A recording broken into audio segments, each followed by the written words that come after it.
നമസ്കാരം സുഹൃത്തുക്കളെ. Tarot love energies എന്ന നമ്മളുടെ ഈ ചാനലിന്റെ പുതിയൊരു അധ്യായത്തിലേക്ക് എല്ലാ ഭാര്യ പ്രേക്ഷകരെയും സന്തോഷപൂർവ്വം സ്വാഗതം ചെയ്തു കൊള്ളുന്നു. സ്ക്രീനിൽ കാണിക്കുന്നതാണ് പേഴ്സണൽ റീഡിങ്ങിന്റെ വാട്സപ്പ് നമ്പർ. ഈ നമ്പറിൽ വാട്സപ്പിൽ മെസ്സേജ് ചെയ്തു കഴിഞ്ഞാൽ പേഴ്സണൽ റീഡിങ്ങിന്റെ വിശദാംശങ്ങൾ അവിടെ അറിയിക്കുന്നതായിരിക്കും.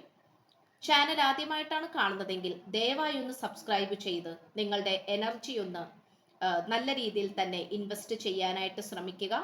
വായന ഇഷ്ടപ്പെട്ടാൽ ലൈക്ക് ചെയ്യാനും മറക്കരുത്. അതുപോലെ ഷെയർ ചെയ്യുക, ഹൈപ്പ് ചെയ്ത് നല്ല രീതിയിൽ പ്രോത്സാഹിപ്പിക്കുക. അപ്പോൾ നമുക്ക് ഇന്നത്തെ തലക്കെട്ടിലേക്ക് ഒന്നെത്തി നോക്കാം. ഇത്രയും കാലം ഈ വ്യക്തി നിങ്ങളോട് കാണിച്ചിരുന്നത് സത്യസന്ധമായ സ്നേഹമാണോ? സത്യാവസ്ഥ അറിയാം. ഈ ഒരു വായനയാണ് നമ്മൾ ഇന്ന് ചെയ്യുവാനായിട്ട് പോകുന്നത്. തുടക്കം മുതൽ അവസാനം വരെയും ഈ വായന കാണുവാനായി ശ്രമിക്കുക. സുഹൃത്തുക്കളെ, നമുക്ക് ഇന്നത്തെ വായനയിൽ കാണാൻ കഴിയുന്ന ഒരു കാര്യം എന്ന് പറയുന്നത്, ഈ വ്യക്തിയുടെ ജീവിതത്തിൽ ഒരുപാട് പ്രതിസന്ധികൾ ഉണ്ടായിട്ടുണ്ട്. പലതരത്തിലുള്ള പ്രതിസന്ധികളും ഉണ്ടായിട്ടുണ്ട്. ആ പ്രതിസന്ധികളെ എല്ലാം തന്നെ തരണം ചെയ്തുകൊണ്ട് മുന്നോട്ട് പോകാൻ സാധിച്ചിട്ടുണ്ടെങ്കിൽ അത് തീർത്തും നിങ്ങളുടെ സ്നേഹം കൊണ്ട് മാത്രമാണ് എന്നാണ്. നിങ്ങളുടെ സ്നേഹത്തിലൂടെ മാത്രമാണ് ഈ വ്യക്തിക്ക് പുതിയൊരു ജീവിതത്തിലേക്ക് കടക്കുവാൻ സാധിച്ചിട്ടുള്ളത്. പല വിധത്തിലും ഈ വ്യക്തിക്ക് പുതിയ മാറ്റങ്ങൾ ഉണ്ടാക്കിയെടുക്കണം എന്ന് ആഗ്രഹം തോന്നിയിട്ടുണ്ടെങ്കിൽ പോലും അതിന് സാധിക്കാത്ത വിധത്തിലുള്ള തടസ്സങ്ങളാണ് ഈ വ്യക്തിയെ വേട്ടയാടിക്കൊണ്ടിരുന്നത്. അതുകൊണ്ട് ഈ വ്യക്തിയുടെ ജീവിതത്തിൽ ഒരുപാട് പ്രശ്നങ്ങൾ ഉണ്ടായിട്ടുണ്ട്. പലതരത്തിലുള്ള പ്രശ്നങ്ങളും പലതരത്തിലുള്ള നല്ല രീതിയിലുള്ള തടസ്സങ്ങളും അല്ലെങ്കിൽ പല തരത്തിലുള്ള പ്രയാസങ്ങളും അതുപോലെ പരീക്ഷണങ്ങളും ഈ വ്യക്തിയുടെ ജീവിതത്തിൽ ഉണ്ടായിട്ടുണ്ട്. പക്ഷെ അതിലൂടെയൊക്കെ ഈ വ്യക്തിക്ക് അതിനെല്ലാം തരണം ചെയ്തുകൊണ്ട് മുന്നോട്ട് വരാൻ സാധിച്ചിട്ടുണ്ടെങ്കിൽ അത് നിങ്ങളിലൂടെ മാത്രമാണ്. അതുകൊണ്ട് നിങ്ങളിലൂടെ മാത്രമാണ് ഈ വ്യക്തിക്ക് നല്ല രീതിയിൽ തന്നെ മുന്നോട്ട് പോകാൻ സാധിച്ചിട്ടുള്ളത്. നമുക്കിവിടെ കാണാൻ സാധിക്കുന്ന ഒരു കാര്യം എന്ന് പറയുന്നത്, ഈ വ്യക്തിയുടെ ജീവിതത്തിൽ വളരെ പവർഫുൾ ആയിട്ടുള്ള എനർജി ലഭിച്ചിട്ടുണ്ടെങ്കിൽ അത് നിങ്ങളിലൂടെ മാത്രം തന്നെയാണ്. നിങ്ങളുമായിട്ടുള്ള പ്രണയബന്ധത്തിലൂടെയാണ് ഈ വ്യക്തിക്ക് ഒരു ഉറച്ച തീരുമാനത്തിലേക്ക് വന്നെത്താനായിട്ട് സാധിച്ചിട്ടുള്ളത്. ഉറച്ച തീരുമാനങ്ങൾ, കൃത്യമായിട്ടുള്ള അഭിപ്രായങ്ങൾ, കൃത്യമായിട്ടുള്ള നിർദ്ദേശങ്ങൾ, കൃത്യമായിട്ടുള്ള ആഗ്രഹങ്ങൾ എന്നിവ നല്ല രീതിയിൽ കൊണ്ടുവരാൻ സാധിച്ചിട്ടുണ്ടെങ്കിൽ അത് നിങ്ങളിലൂടെ മാത്രമാണ് എന്നാണ് നമുക്ക് കാണുവാൻ സാധിക്കുന്നത്. അതുകൊണ്ട് നിങ്ങൾ എങ്ങനെയാണ് വേണ്ടാന്ന് വെക്കേണ്ടി വരിക, അല്ലെങ്കിൽ നിങ്ങൾ എങ്ങനെയാണ് ഈ വ്യക്തിക്ക് തള്ളിപ്പറയാൻ സാധിക്കുക? ഒരിക്കലുമില്ല. ഒരിക്കലും ഈ വ്യക്തിക്ക് നിങ്ങളെ തള്ളിപ്പറയാൻ സാധിക്കുന്ന ഒരു കാര്യമല്ല. കാരണം നിങ്ങളുടെ കൂടെ ലഭിച്ചിട്ടുള്ള, അല്ലെങ്കിൽ നിങ്ങളുടെ ഭാഗത്ത് നിന്നും ഈ വ്യക്തിക്ക് ലഭിച്ചതുമായിട്ടുള്ള വളരെ മനോഹരമായിട്ടുള്ള കാര്യങ്ങൾ ഈ വ്യക്തിക്ക് ഒരിക്കലും മറക്കുവാൻ സാധിക്കുകയില്ല എന്നുള്ളതാണ് മറ്റൊരു സത്യം. ശത്രുക്കൾ പല വിധത്തിലും പല രീതിയിലും നിങ്ങളെ രണ്ടുപേരെയും അകറ്റുവാൻ ശ്രമിച്ചിട്ടുണ്ട്. നിങ്ങളെ രണ്ടുപേരെയും മാറ്റി നിർത്തുവാനും നിങ്ങളുടെ രണ്ടുപേരുടെയും പ്രണയബന്ധം തകർക്കുവാനും ശ്രമിച്ചിട്ടുണ്ട്. പക്ഷെ എങ്കിൽ പോലും നമുക്ക് കാണാൻ സാധിക്കുന്ന ഒരു കാര്യം എന്ന് പറയുന്നത്, നിങ്ങളുടെ രണ്ടുപേരുടെയും സ്നേഹം യഥാർത്ഥമായതുകൊണ്ട് തന്നെ നിങ്ങൾ രണ്ടുപേരും ഒരു നല്ല രീതിയിൽ തന്നെ വേർപിരിയലിലൂടെ ഈ പ്രണയബന്ധം തകർന്നു പോകാതെ വീണ്ടും നിങ്ങൾ അടുക്കുകയാണ് ചെയ്തിട്ടുണ്ടായിരുന്നത്. കുറച്ചു കാലഘട്ടത്തേക്ക് ശത്രുക്കളുടെ ആക്രമണം കൊണ്ട് നിങ്ങൾ മിണ്ടാതിരുന്നിട്ടുണ്ടാകാം. നിങ്ങൾ പരസ്പരം മിണ്ടാതെയും ഉരിയാടാതെയും ഇരുന്നിട്ടുണ്ടാകാം. കുറച്ചു നാളത്തേക്ക് നിങ്ങൾ ഒന്ന് നല്ല രീതിയിൽ തന്നെ അകന്നു കഴിഞ്ഞിട്ടുണ്ടാകാം. പക്ഷെ നമുക്കിവിടെ കാണാൻ സാധിക്കുന്ന ഒരു കാര്യം എന്ന് പറയുന്നത്, ഈ വ്യക്തി യാതൊരു കാരണവശാലും അത് കുറച്ചു നാളത്തേക്ക് നിങ്ങളിൽ നിന്നും അകന്നു പോയി എന്ന് കരുതിയിട്ട് അത് ജീവിതകാലം മുഴുവനും നിങ്ങളെ മാറ്റി നിർത്തുക, അല്ലെങ്കിൽ നിങ്ങളെ വേണ്ടാന്ന് വെക്കുക എന്നുള്ള ലെവലിലേക്ക് ഒരിക്കലും ഈ വ്യക്തി ചിന്തിച്ചിട്ടില്ല എന്നുള്ളതാണ് നമുക്കിവിടെ കാണുവാനായിട്ട് സാധിക്കുന്നത്. ഈ വ്യക്തിയെ സംബന്ധിച്ചിടത്തോളം നിങ്ങളുമായിട്ടുള്ള പുതിയൊരു തുടക്കത്തിന് വേണ്ടി തന്നെയാണ് ഈ വ്യക്തി ആഗ്രഹിച്ചുകൊണ്ടിരിക്കുന്നത്. അതുമാത്രമല്ല, നിങ്ങൾ ഏറ്റവും കൂടുതൽ സന്തോഷകരമായിട്ട്, അല്ലെങ്കിൽ നിങ്ങൾ ഏറ്റവും കൂടുതൽ പ്രണയബന്ധത്തിൽ കൊണ്ടുവരാൻ ആഗ്രഹിച്ചിട്ടുള്ള കാര്യങ്ങൾ എന്തൊക്കെയാണോ അതെല്ലാം തന്നെ ഈ വ്യക്തിയുടെ ഭാഗത്ത് നിന്നും നിങ്ങൾക്ക് കൊണ്ടുവരാൻ സാധിച്ചിട്ടുണ്ട്.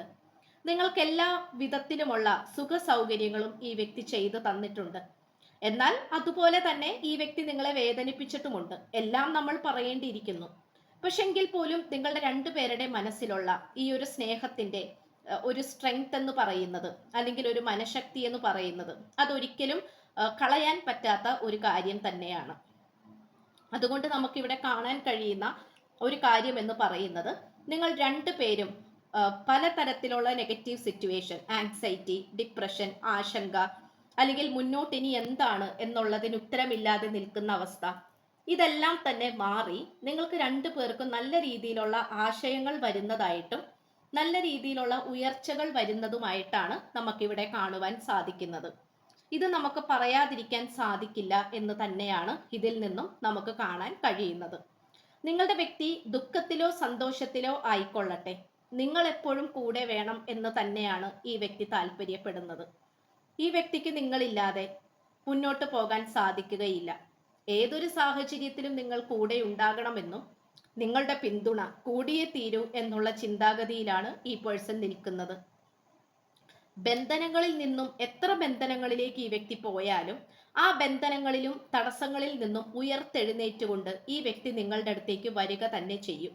അതിപ്പോൾ ആരൊക്കെ എന്തൊക്കെ വിചാരിച്ചാലും എന്തൊക്കെ ചെയ്താലും മനോധൈര്യത്തോടു കൂടിയും തൻ്റെ ഇടത്തോടു കൂടിയും ഈ വ്യക്തി നിങ്ങളുടെ അടുത്തേക്ക് വരിക തന്നെ ചെയ്യും. ഇവിടെ നമുക്ക് രണ്ട് കാർഡ്സ് ആണ് ഒരേ ഊർജത്തിൽ തന്നെ ലഭിച്ചിട്ടുള്ളത്. ഒന്ന് പവർ എന്ന് പറയുന്ന കാർഡ്, ശക്തമായിട്ടുള്ള ഇടിമിന്നലുകൾ വരികയും അത് ഗിരിതടങ്ങളിൽ, അതായത് ആ മലനിരകൾ മുകളിൽ നല്ല രീതിയിൽ തന്നെ ഏറ്റുപിടിക്കുകയും ചെയ്യുന്നതായിട്ടാണ് നമുക്കിവിടെ കാണുവാൻ സാധിക്കുന്നത്. അപ്പൊ അവിടെ മലനിരകളും മലകളും അതുപോലെ ആ ഒരു ഇടിമിന്നലും തമ്മിലുള്ള ഒരു യുദ്ധത്തെയാണ് സൂചിപ്പിക്കുന്നത്. രണ്ടും ഒന്നിനൊന്ന് മെച്ചമായിട്ടുള്ള പവർഫുൾ ആയിട്ടുള്ള രണ്ട് എലമെന്റ്സ് ആണ്. അതുപോലെ തന്നെയാണ് ഈ വ്യക്തിയും നിങ്ങളും തമ്മിലുള്ള ഒരു എനർജി എന്ന് പറയുന്നത്. അതുകൊണ്ട് നിങ്ങളെ രണ്ടുപേരെയും തകർക്കുവാൻ സാധിക്കുകയില്ല എന്നുള്ളതാണ് മറ്റൊരു സത്യം. അതുപോലെ രണ്ടാമത് ലഭിച്ചിരിക്കുന്ന കാർഡ് എന്ന് പറയുന്നത് കറേജ് ആണ്. അതിൻ്റെ ഒരു നല്ല രീതിയിൽ തന്നെ അതിൻ്റെ ഒരു ചിത്രമായിട്ട് നമുക്ക് ലഭിച്ചിട്ടുള്ളത് ആനയെയാണ്. അപ്പോൾ ആന എന്ന് പറയുന്നതും നമുക്ക് സാധാരണ രീതിയിൽ പറയാൻ പറ്റുന്ന ഒരു ജീവിയല്ല. അത് ശരീരം കൊണ്ട് ഒക്കെ വളരെ വലിപ്പമുള്ളതും വളരെ പവർഫുൾ ആയിട്ടുള്ള, വളരെ ഓർമ്മശക്തിയുള്ള, വളരെ കേൾവി ശക്തിയുള്ള, ബുദ്ധിയുള്ള ഒരു ജീവിയാണ് ആന എന്ന് പറയുന്നത്.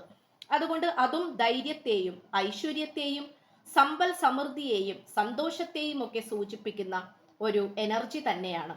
അപ്പോൾ ഈ രണ്ട് കാർഡ്സും ഒരുപോലെ ലഭിക്കുക എന്ന് പറയുന്നത് അത്രയും സ്പെഷ്യൽ ആയിട്ടുള്ള ഒരു എനർജി തന്നെയാണ് നിങ്ങളുടെ രണ്ടുപേരുടെയും. അതുപോലെ തന്നെ നമുക്ക് വീണ്ടും മലനിരകൾ ലഭിച്ചിട്ടുണ്ട്. മൗണ്ടൻസിനെയാണ് സൂചിപ്പിക്കുന്നത്. Stand your ground. അതായത് ഈ മലനിരകൾ വളരെയധികം ശക്തമായി ഭൂമിയോട് ചേർന്ന് നിന്നുകൊണ്ടാണ് സ്ഥിതി ചെയ്യുന്നത്. അതുകൊണ്ട് ആരൊക്കെ എന്തൊക്കെ ഏതൊക്കെ രീതിയിൽ ഈ മലനിരകളെ തകർക്കുവാൻ ശ്രമിച്ചാലും അതിന് സാധിക്കുകയില്ല. അത് നല്ല രീതിയിൽ തന്നെ നമ്മൾ മലയാളത്തിൽ സാധാരണ രീതിയിൽ പറയുന്നത് പോലെ മല പോലെ നിൽക്കുക തന്നെ ചെയ്യും, പവർഫുൾ ആയി നിൽക്കുക തന്നെ ചെയ്യും. ഈ ഒരു ഊർജമാണ് നമുക്കിവിടെ കാണുവാൻ സാധിക്കുന്നത്. അപ്പോൾ ഈ വ്യക്തിയുടെയും നിങ്ങളും തമ്മിലുള്ള പ്രണയബന്ധം അത്രയും നല്ല രീതിയിൽ തന്നെയാണ് സ്ഥാപിച്ചിരിക്കുന്നത്. അത് ഒരു തരത്തിലും മാറിപ്പോകുന്ന രീതി നമുക്ക് കാണുവാൻ സാധിക്കുന്നില്ല. അതുപോലെ തന്നെ തീയെ സൂചിപ്പിക്കുന്ന എനർജിയാണ് നമുക്ക് അടുത്തതായി ലഭിച്ചിട്ടുള്ളത്. Bridget the inner strength. വളരെ പാഷനേറ്റ് ആയിട്ടുള്ള, അല്ലെങ്കിൽ വളരെ നിങ്ങൾക്കിടയിൽ അട്രാക്ഷൻ തോന്നിപ്പിക്കുന്നതുമായിട്ടുള്ള വളരെ മനോഹരമായിട്ടുള്ള ഒരു കാർഡാണ് നമുക്ക് ലഭിച്ചിട്ടുള്ളത്. അതായത് തീയിൽ കുരുത്തത് വെയിലത്ത് വാടില്ല എന്ന് വേണമെങ്കിൽ പറയാം. അപ്പൊ അതുകൊണ്ട് അവിടെ വെള്ളം കോരി ഒഴിച്ചാലോ അല്ലെങ്കിൽ അവിടെ എന്ത് നമ്മൾ കൊണ്ടുപോയി ഇട്ടാലോ ആ ഒരു തീ ആളിക്കത്തുക തന്നെ ചെയ്യും. അതൊരിക്കലും നമുക്ക് കെടുത്തുവാൻ സാധിക്കുകയില്ല. അപ്പോൾ ഇതാണ് നിങ്ങളുടെ രണ്ടുപേരുടെയും ഊർജം എന്ന് പറയുന്നത്. ഇത്രയും കാലം ഈ വ്യക്തിക്ക് നിങ്ങളോട് ഉണ്ടായിരുന്നത് ആത്മാർത്ഥ സ്നേഹം തന്നെയാണ്. അതൊരിക്കലും മാഞ്ഞു പോകുന്നതോ ആരെങ്കിലും പറഞ്ഞതുകൊണ്ട് നഷ്ടപ്പെട്ടു പോകുന്നതോ കുറച്ച് കാലയളവിൽ ഉള്ളതോ ആയിട്ടുള്ള സ്നേഹമല്ല. നിങ്ങളോട് എന്നേക്കുമായി സ്നേഹത്തോടു കൂടി നിൽക്കാൻ പറ്റുന്ന ഒരു പ്രണയബന്ധമായിട്ടാണ് കാണിക്കുന്നത്. അതുകൊണ്ട് നിങ്ങൾക്ക് രണ്ടു പേർക്കും വളരെ സന്തോഷത്തോടെ മുന്നോട്ട് പോകാനും വളരെ കോൺഫിഡൻ്റ് ആയിട്ട് ജീവിച്ച് കാണിച്ച് മുന്നോട്ട് പോകാനും ഒക്കെ സാധിച്ചിട്ടുണ്ടെങ്കിൽ അത് ഈ പ്രണയബന്ധത്തിലൂടെ മാത്രമാണ്. മാലാഖമാർ പറയുന്നത് പോലും റൊമാൻസ് ആണ്. അപ്പൊ നിങ്ങൾക്കിടയിൽ നല്ല രീതിയിലുള്ള തീവ്രമായിട്ടുള്ള ഒരു സ്നേഹബന്ധമുണ്ട് എന്നുള്ളത് നമുക്ക് പറയാതിരിക്കാൻ സാധിക്കുന്നില്ല. അപ്പോൾ ഇത്രയുമാണ് നമുക്ക് ലഭിച്ചിട്ടുള്ളത്. അപ്പോൾ സ്ക്രീനിൽ കാണിക്കുന്നതാണ് പേഴ്സണൽ റീഡിങ്ങിന്റെ വാട്സ്ആപ്പ് നമ്പർ. ഈ നമ്പറിൽ വാട്സപ്പിൽ മെസ്സേജ് ചെയ്തു കഴിഞ്ഞാൽ പേഴ്സണൽ റീഡിങ്ങിന്റെ വിശദാംശങ്ങൾ അവിടെ അറിയിക്കുന്നതായിരിക്കും. ചാനൽ ആദ്യമായിട്ടാണ് കാണുന്നതെങ്കിൽ ഉറപ്പായിട്ട് സബ്സ്ക്രൈബ് ചെയ്യുക, ലൈക്ക് ചെയ്യുക, ഷെയർ ചെയ്യുക, സപ്പോർട്ട് ചെയ്യുക. അപ്പോൾ പുതിയൊരു അധ്യായത്തിൽ കാണുന്നത് വരേക്കും എല്ലാ മാന്യ പ്രേക്ഷകർക്കും എൻ്റെ വിനീതമായ നന്ദി, നമസ്കാരം. God bless you.